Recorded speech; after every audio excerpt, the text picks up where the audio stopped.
እቶም ዝሓልፉ ድማ ርእሶም እናነቕነቑ ኣየ ኣታ ንቤት መቕደስ እተፍርሳ ብሰለስተ መዓልቱን እተሃንጻ እስኪ ርእስኻ ኣድሕን ካብ መስቀሉን ውረድ እናበሉ ይጸርፍዎ ነበሩ።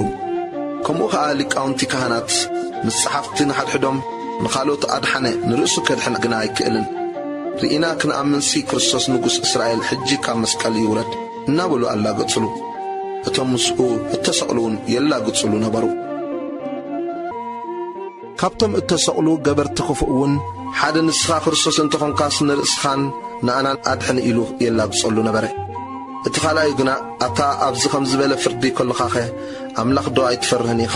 ንሕናስ ብሓቂ ብግብርና ዝግባአና ተፈድና እዚ ግና ሓንቲ ክፍእቲ እኳ ኣይገበረን ኢሉ ገንሖ።